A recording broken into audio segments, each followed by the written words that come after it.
My mother kicked me out of the house because I started dating a guy, but she accepted my sister when she got pregnant. My name is Eliza Mayfield. I'm 28 years old now, living a life that feels stable for the first time in years. But it wasn't always that way. I grew up in a small, tightly knit town in northern Missouri, a place where everybody knew your name, your history, and sometimes your pain. My family consisted of just my mother, Margaret, my younger sister Clara, and me. My father had passed away when I was 8, complications from a sudden illness. From that point forward, Margaret became both mother and father, but it was clear early on that Clara was her favorite.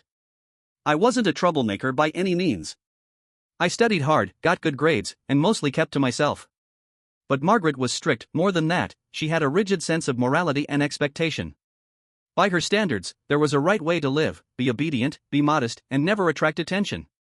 When I was 16, I started dating a boy from school named Ben. He wasn't flashy or wild, just a kind, quiet person who liked science fiction and had plans to study architecture. We'd talk on the phone late at night, hold hands in the hallway, and once or twice he snuck me a flower from his mother's garden. When Margaret found out, she didn't sit me down to talk. She didn't ask questions. She simply flew into a rage. To her, the very idea of me dating was an unforgivable betrayal, one that proved I was morally unsound and disobedient. Within a day of discovering our relationship, she told me to leave. No warning. No conversation. Just a cold command to pack a bag and get out of her house. I ended up on a friend's couch for a while, Hannah Simmons, whose parents were kind enough to give me a place to sleep while I finished high school. But even with their generosity, I knew I couldn't rely on them forever. I got a job waiting tables at a diner on Route 39, working nights and weekends, and started saving every penny. I learned how to cook cheap meals, how to stretch $10 into groceries for a week, and how to study while folding napkins in the restaurant's back room. I kept my grades up, graduated on time, and with the help of a few scholarships and grants, got into a public university a few hours away. Clara, meanwhile, stayed home. She was always the quieter one, the child who cried easily and clung to mom's side like a shadow. She never pushed back, never argued.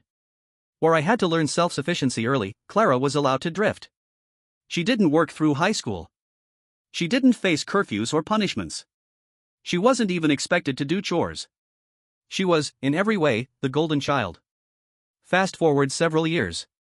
I made it through college with a degree in finance and started working for a mid-size investment firm in Kansas City.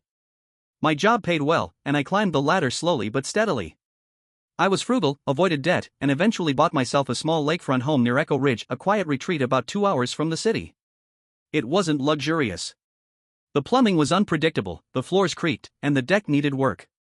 But it was mine. I had built my life from scratch, and the lake house was the symbol of that journey. Clara, on the other hand, enrolled in college but never finished. During her sophomore year, she got pregnant. Margaret welcomed her home without hesitation. She even let Clara's boyfriend, Jeremy, move in.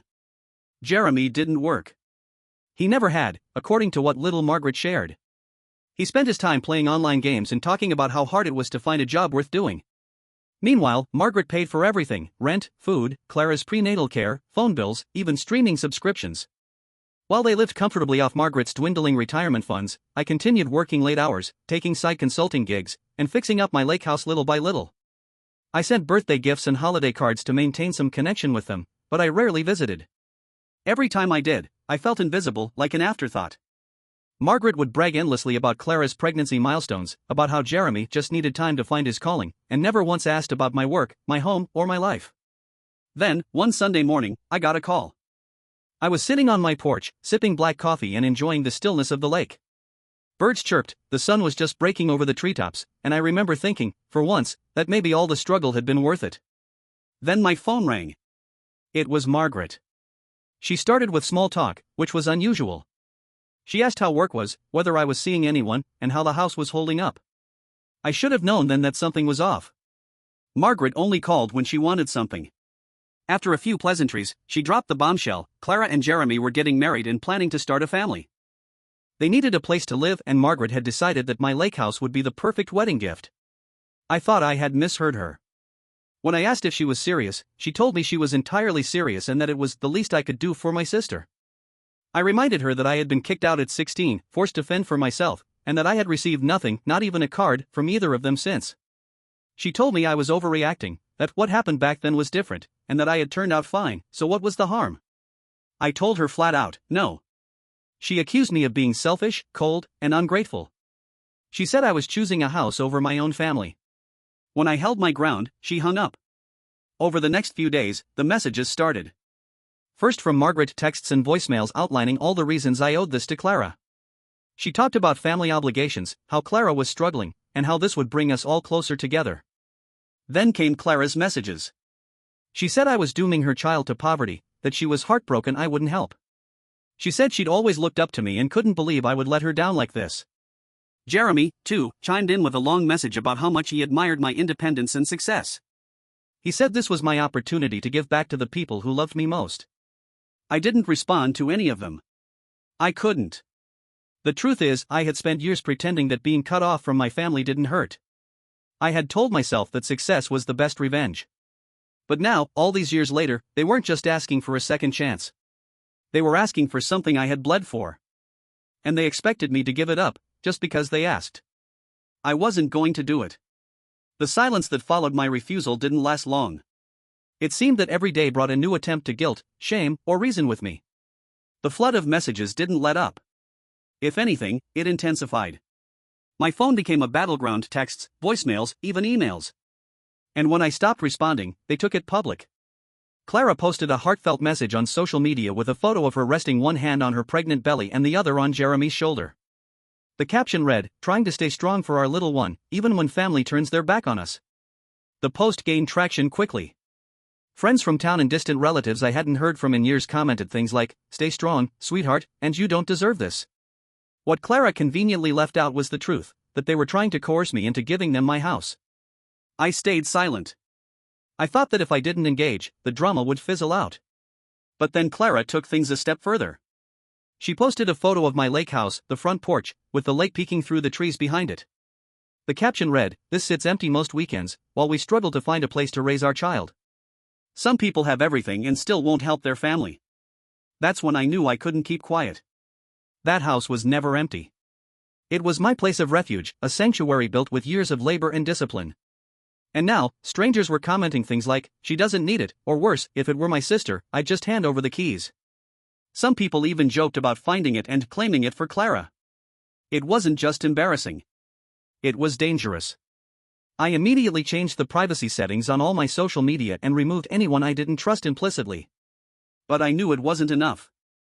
That's when I contacted a lawyer.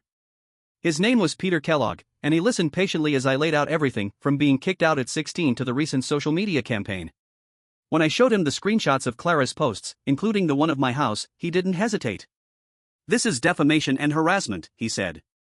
"Especially since it's inviting others to engage with or speculate about your property. You have every right to file for legal protection." With Peter's guidance, I filed for a restraining order against both Clara and Jeremy. The grounds were clear: an ongoing campaign of harassment, a public smear campaign, and an escalating effort to coerce and threaten me into giving up my property. He also sent a cease and desist letter demanding that Clara take down all posts relating to me, my property, or our family dispute. The restraining order was granted swiftly, given the mounting evidence. And for the first time in weeks, the noise died down. But not for long. Because now, Margaret decided it was her turn to intervene. She wasn't named in the order. She hadn't posted publicly or threatened me. So she saw herself as immune, as someone with the moral high ground, whose role was to bring her daughters back together. One Saturday morning, I was at the lake house, preparing the guest room for a friend's upcoming visit, when I heard the crunch of tires on the gravel drive. I peeked through the blinds and felt my stomach drop. It was her. Margaret. She got out of her car, holding a tin of lemon cookies like this was a casual visit between mother and daughter. I stepped outside but didn't invite her in.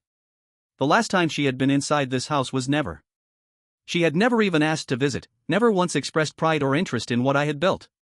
"Eliza," she began, in that tone she used when she wanted something to sound like an apology without ever actually saying sorry. "I know things have been hard lately. I just want us to find peace." I folded my arms, waiting. She went on, "Clara is struggling, you know. I've done everything I can to help her, but I'm getting older, and I don't have the resources you do. You're successful, Eliza. You've made something of yourself. I'm proud of you, even if I didn't always say it. But I'm asking you to consider what kind of person you want to be. Do you really want to be the one who turns her back on her sister in her time of need? The words were familiar because I had heard them all my life, directed at me. Do you really want to be difficult? Do you want to disappoint your family? Do you want to be ungrateful? And for the first time, I saw it clearly for what it was: manipulation, not love. I took a deep breath. I'm the person who survived being thrown out at 16, who worked 3 jobs to stay in school, and who built a life from nothing while you pretended I didn't exist. I'm not the villain here, Mom. Her expression faltered. You didn't help me when I needed it, I continued. So don't come here asking me to hand over everything I've worked for because now Clara needs help. You don't get to call it family when it suits you. Family goes both ways. She opened her mouth to respond, but I held up a hand. If Clara needs a place to stay so badly, let her live with you. Let her and Jeremy have your house. That's not fair, she said, her voice shaking. You don't understand what I've sacrificed. I understand exactly, I said. You sacrificed me. There was a long silence. Then she turned, walked back to her car, and drove away. I stood there for a while after she left, staring at the path where her car had been. The wind rustled the trees. The lake shimmered in the morning sun. And for once, I didn't feel guilty. I felt free. For a little while after Margaret's visit, things were quiet. The online posts disappeared, whether because of the cease and desist or the restraining order, I wasn't sure. My inbox stopped flooding with accusations, and no one showed up uninvited. I thought maybe they had finally realized I was serious about setting boundaries. I was wrong. It started again a few weeks later, subtly at first. A vague post here and there from Clara, no direct mention of me, but dripping with implication. A photo of her sitting on the porch of a rundown rental with the caption, trying to stay hopeful. Some of us weren't born with everything. Or Jeremy posting memes about greedy people who forget where they came from. Their tone had shifted, not as aggressive, but still weaponized. Their story had become the prevailing narrative, that I was cold, distant, and unkind. That I had let my pregnant sister suffer for the sake of a house I didn't need. Mutual acquaintances started reaching out. Some were neutral, asking what really happened, offering to mediate the situation. Others weren't so kind. I received messages calling me selfish, accusing me of punishing Clara for mistakes she hadn't made alone. One even said I was spiritually bankrupt, as if refusing to be manipulated made me immoral. That's when I decided to speak out. Not with rage or defensiveness, but with truth. I crafted a post of my own, not naming Clara or Margaret directly, but recounting my story from the beginning. I wrote about being kicked out at 16 for having a boyfriend, about working nights in a diner and doing homework on greasy countertops, about paying my way through college without a penny from anyone. I explained how every step of my journey, every sleepless night, every missed holiday, every job taken just to survive, had led me to the life I had now. I told the truth, that I had bought the lake house not as a luxury, but as a symbol of everything I had built alone. I clarified that I wasn't hoarding wealth or turning my back on family, I was protecting what little I had earned in a world that had offered me nothing for free. And then, delicately but honestly, I explained that Clara and Jeremy had attempted to coerce me into giving them that home. That when I refused, they retaliated online and off. That they had tried to make me feel like the villain in a story where all I had done was say no. I included one screenshot, just one. The image of Jeremy on my porch, crowbar in hand, mid-motion as he tried to force the door open, with Clara beside him, glancing over her shoulder. It wasn't blurry. It wasn't doctored. It was real. The post went viral, at least by local standards. Hundreds of comments. Dozens of messages. Most were supportive. People who had known me since childhood reached out with sympathy. Others shared their own stories of being the forgotten child, the one expected to give but never to receive. Some even apologized for judging me too quickly. A few messages were harsher. Distant family members accused me of embarrassing the family or airing dirty laundry. One uncle said I was ripping the family apart publicly. But I had stopped caring about appearances. I wasn't the one who had chosen to go public with lies. I was simply correcting the record. That night, Clara called me. I didn't answer. She left a voicemail instead, crying, saying I had ruined her life, that people were talking, that Jeremy was angry at her for getting them into this mess. A few hours later, Jeremy texted me. The tone was different, less charming, more hostile. He warned that if I didn't take the post down, legal consequences would follow. I forwarded it to my lawyer. Peter responded calmly, let him try. He has no grounds. I knew that. And yet, I felt exhausted. It wasn't just the fight itself.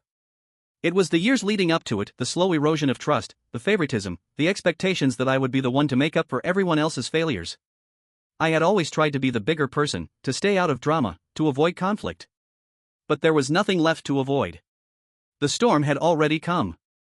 A few nights later, I received a call at nearly midnight. It was Clara. Against my better judgment, I answered. I was tired of this war. A part of me hoped, foolishly, that she might be calling to apologize. But she was sobbing. He left, she choked out. Jeremy, he packed up and left. Said he couldn't take it anymore. I stayed silent, letting her speak. He said I ruined everything, she continued. That the post, the attention, it's all my fault. He said I pressured him into this, and now he's gone. What am I supposed to do? I'm 7 months pregnant, and I have no one. Her words hung in the air. I felt a flicker of pity, then anger at myself for even feeling it. I'm not calling to ask for the house, she said. I know that's over. I don't know what to do. I sighed. Clara, I can't fix this for you. You've made your choices. You tried to take something from me that you had no right to. And now you're facing consequences. But I'm scared, she whispered. I don't know how to raise a child alone. I was scared too, I said, quietly. At 16, alone, without a home. But I figured it out. You will too. She was quiet for a long time. Why do you hate me so much? She finally asked. I didn't respond with hatred. I responded with truth. I don't hate you. But I don't trust you. And I don't owe you my life just because we share blood. She cried softly for a while. Then the call ended. And I felt strangely peaceful. Weeks passed. Clara stopped contacting me. The silence this time felt different, not like a ceasefire, but like a surrender. Her name no longer appeared on social media, and Jeremy had gone completely dark. The few posts that remained were old, untouched, like abandoned storefronts in a forgotten town. I'd like to say that peace followed. But the truth is, when you grow up in a house where love is given conditionally and comparison is currency, the noise inside doesn't stop just because the outside world quiets down. I still questioned myself. Not every day, but often enough. I'd walk through my lake house and see traces of that doubt, a baby onesie I had seen at the store and almost bought, then put back. A voicemail from Margaret I hadn't listened to. An unopened letter from a cousin who said they just wanted to understand both sides. I didn't open it. Then, one morning in early spring, Margaret came back. It had been nearly 2 months since our last face-to-face encounter. I had filed a no-contact directive through Peter after she continued attempting to call me from different numbers. But that didn't stop her from showing up. I was outside pruning back a few of the frost-damaged shrubs when I saw her car pull into the drive. I stood still, she didn't get out. She just sat there. I thought maybe she would leave. But she didn't. Eventually, I walked over. I stood at the driver's side window. She rolled it down, and I noticed how tired she looked. She had aged. Her hands trembled slightly on the wheel, her voice was softer than I remembered. Eliza, she said. I wanted to tell you something. I didn't speak. I just waited. I think I failed both of you. It was the closest thing to an apology I had ever heard from her. I raised you to be strong because I thought the world would chew you up if you weren't, she continued. And I raised Clara to be soft because I thought she couldn't survive otherwise. But maybe I did it all wrong. I didn't nod. I didn't offer comfort. I let her words hang in the air between us. She looked at the house. It's beautiful here. You built this. I was wrong to ask you to give it up. I see that now. Silence. I just wanted us to be a family again, she said. But I guess, maybe we never really were. I wanted to be cruel. To say something sharp and final. But I was too tired for cruelty. So instead, I just said, I hope Clara's okay. She's living in a shelter now, Margaret said. She's getting help from a church group. She's had the baby. A girl. Her name is Iris. That name, light and floral and gentle, landed heavily in the pit of my stomach. She asked about you, Margaret added. I nodded. I didn't ask what Clara had said. I didn't want to know, not yet. I won't come again, Margaret said, her voice cracking. I just wanted to say I'm sorry, in case it matters. She rolled up the window and drove off. I watched her taillights disappear down the gravel road. The wind moved through the pines. Somewhere out on the lake, a loon cried. That night, I sat at the edge of my bed, holding the unopened letter from my cousin. I didn't open it. Instead, I wrote a letter of my own. I addressed it to Clara. It wasn't long. It wasn't warm. But it was honest. I told her I hoped she was safe. That I hoped she was finding her way. That I wasn't ready to see her, but I wished her daughter well. That I didn't hate her, but trust couldn't be rebuilt overnight. That love, if it was real, had to include respect. And that maybe, someday, we could start again, not from obligation, but from choice. I didn't send it. Not yet. But I folded it and tucked it in the drawer beside my bed. Some stories don't end with hugs or holidays. Some families don't reunite in time for the credits. Sometimes the best you can do is draw a line, hold it firm, and hope that someday, on the other side of that line, someone else learns how to stand. And that's what I did. I didn't give up my home. I didn't sacrifice my peace. I didn't become what they wanted me to be. I became myself. And for the first time in my life, that was enough. Thank you for watching the video. Like it if you watched the video to the end, and don't forget to subscribe. Have a nice day.